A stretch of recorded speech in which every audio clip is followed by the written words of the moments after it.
Assalamualaikum warahmatullahi wabarakatuh. Alhamdulillahi rabbil alamin. Wassalatu wassalamu ala asrafil anbiya'i wal mursalin wa ala alihi wa sahbihi ajmain. Amma ba'du.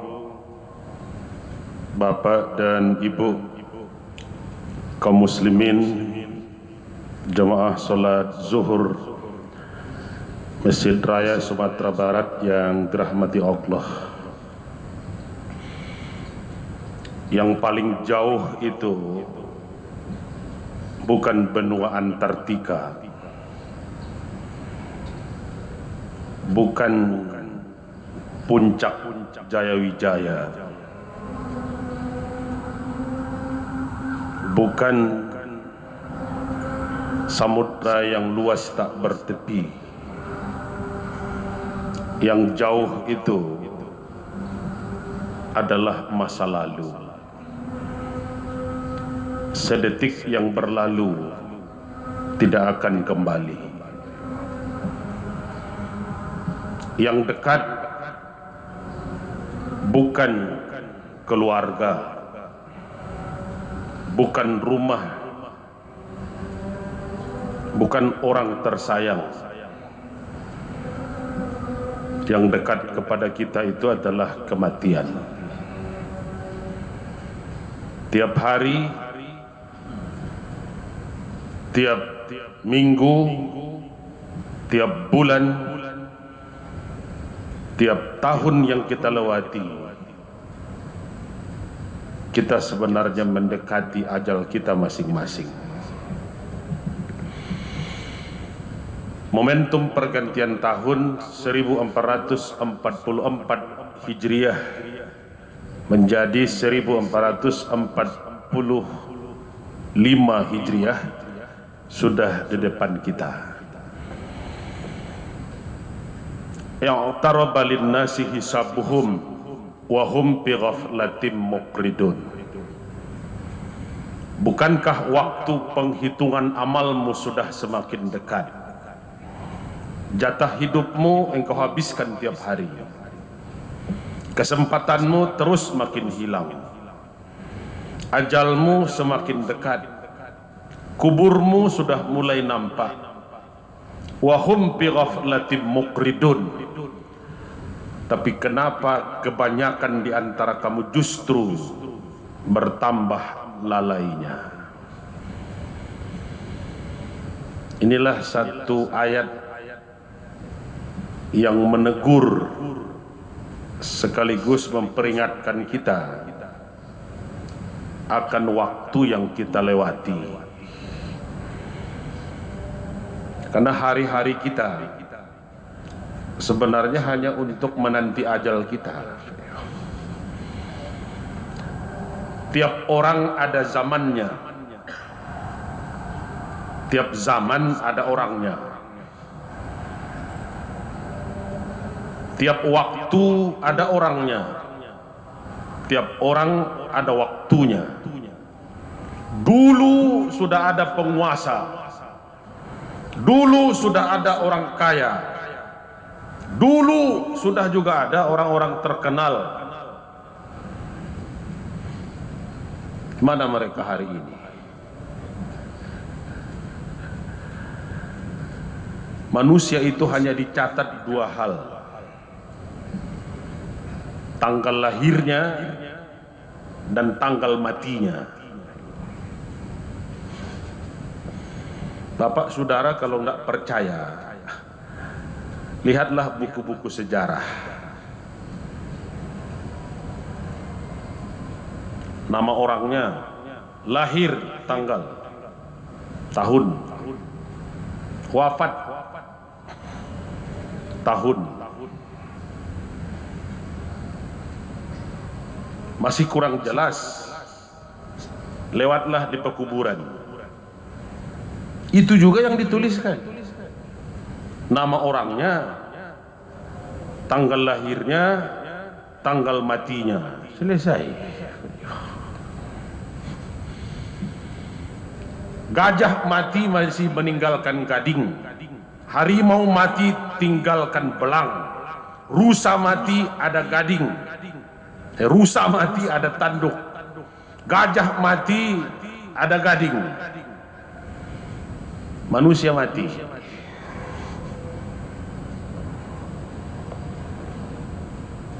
Dia tidak punya gading. Dia tidak punya belang. Dia tidak punya tanduk. Lalu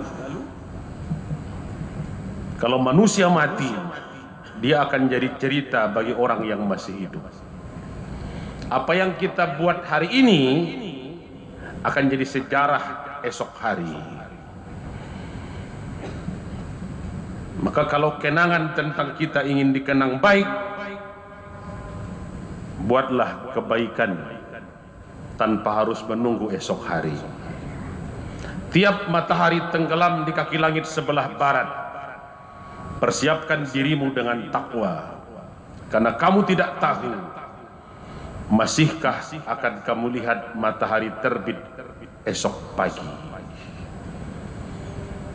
Tidak usah menunggu setahun, sebulan, seminggu yang akan datang. Besok pagi, bapak, ibu, saudara tidak ada jaminan masih hidup. Besok pagi.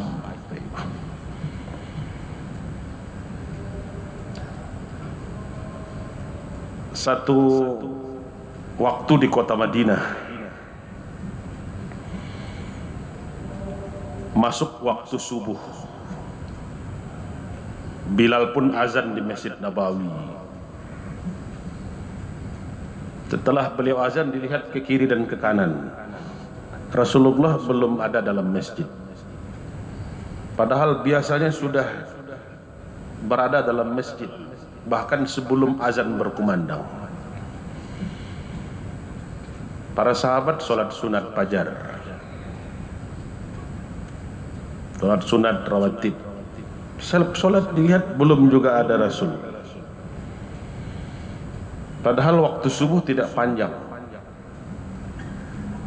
Bilal keluar dari masjid, langsung menuju rumah Rasulullah. Bapak saudara yang haji, yang umroh tahu posisi itu. Dari Masjid Nabawi ke rumah Rasulullah itu kan jaraknya tidak jauh, apalagi di Masjid Nabawi hari ini masuk dalam satu kawasan itu. Ketuklah rumah Rasul.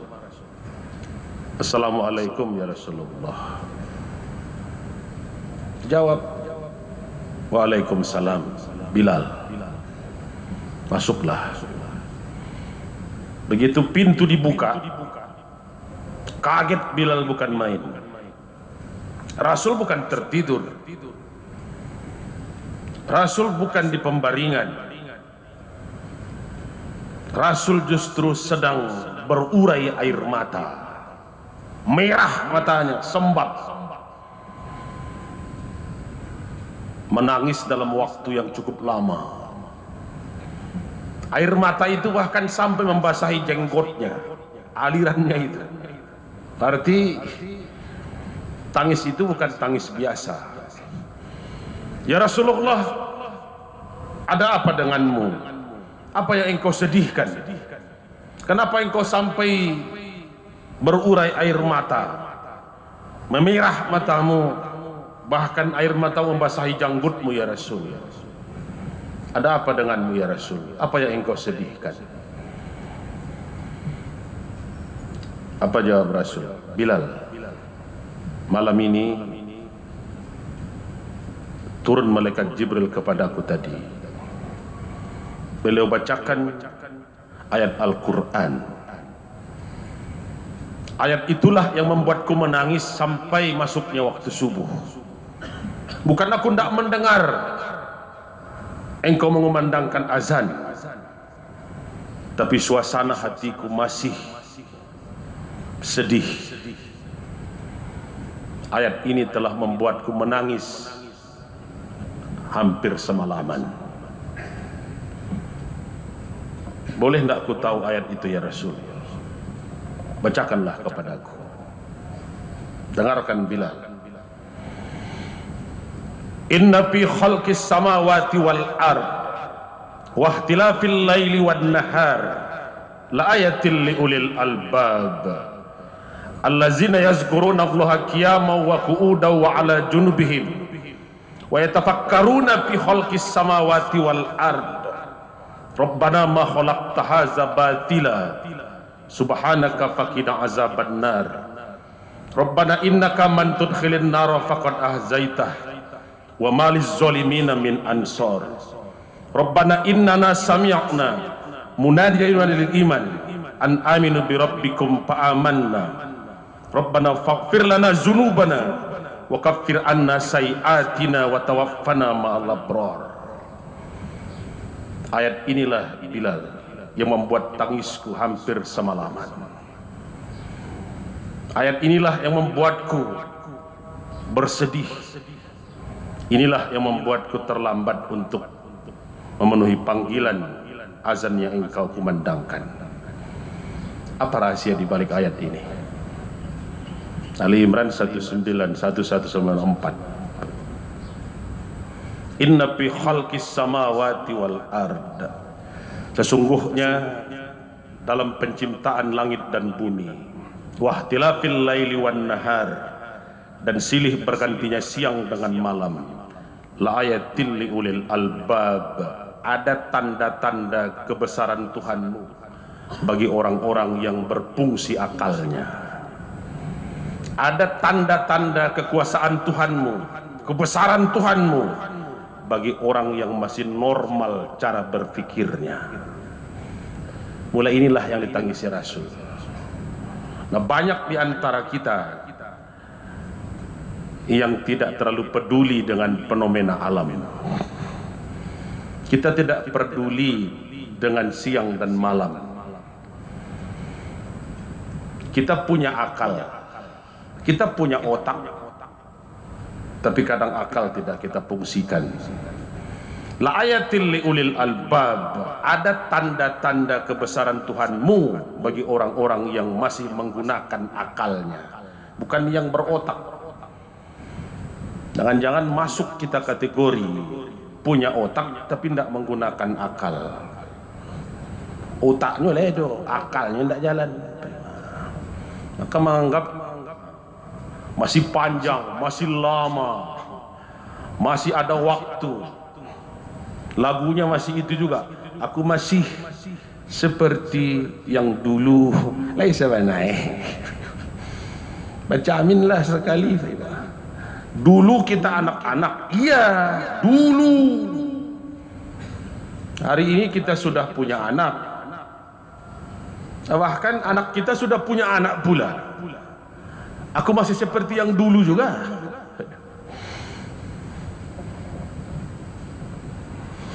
Tidak mungkin.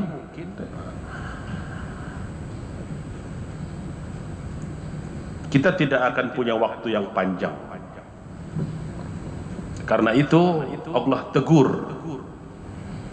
Kenapa waktu kesempatanmu justru bertambah sedikit, kamunya bahkan bertambah lalai, bertambah tidak peduli, bertambah cuek, bertambah acuh, bertambah tidak mau tahu. Padahal kata Imam Syafi'i, tiap hari sebenarnya kain kafanmu sedang ditenun, sedang ditenun. Maka momentum hijrah, paling tidak dua hal yang harus kita jadikan bahan renungan. Pertama, hijrah untuk bisa meningkatkan ibadah. Kalau ibadah tidak bertambah, hanya umur yang bertambah, berarti kita hanya menunggu kesengsaraan. Yang kedua, lewat hijrah, momentum hijriah, bertambah rasa ukhuwah, kebersamaan dan persaudaraan. Hari ini banyak orang tidak peduli kepada keluarganya, jangankan kepada orang lain, kepada keluarganya pun dia tidak tegur sapa. Kalau engkau masih bisa merasakan sakit, bisa merasakan nyeri, bisa merasakan luka, perihnya masih terasa, itulah tanda engkau masih hidup. Kalau engkau bisa merasakan rasa sakit, itulah tanda engkau masih hidup. Tapi kalau engkau bisa merasakan derita dan sakitnya orang lain, itulah tanda bahwa engkau manusia. Jangan-jangan kita hanya sekedar hidup, tapi belum utuh jadi manusia. Momentum pergantian tahun belum tentu akan bertemu kepada kita di tahun yang akan datang.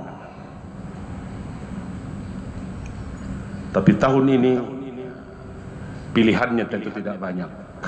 Kalau hari ini kamu sama seperti kemarin, kamu orang yang tertipu. Sama kamu seperti kemarin, terkicuah dan tarang. Hari ini kamu lebih buruk dari yang kemarin, kamu terlaknat. Karena yang bertambah buruk perangainya itu setan. Bertambah panjang umurnya, bertambah maksiatnya. Bertambah lama hidupnya, bertambah durhakanya. Hidupnya hanya untuk maksiat dan mungkarat. Setan yang seperti itu. Hari ini lebih baik dari yang kemarin. Bahwa Robihun, barulah kamu termasuk orang-orang yang sukses. Mudah-mudahan bisa kita jadikan bahan renungan untuk muhasabah di awal pergantian tahun. Banyak maaf. Assalamualaikum warahmatullahi wabarakatuh. Allahu Akbar, Allahu Akbar. Asyhadu an la ilaha illallah. Asyhadu anna Muhammadar Rasulullah. Hayya 'alas salati, hayya 'alal falah. قد قامت الصلاة قد قامت الصلاة الله أكبر الله أكبر لا إله إلا الله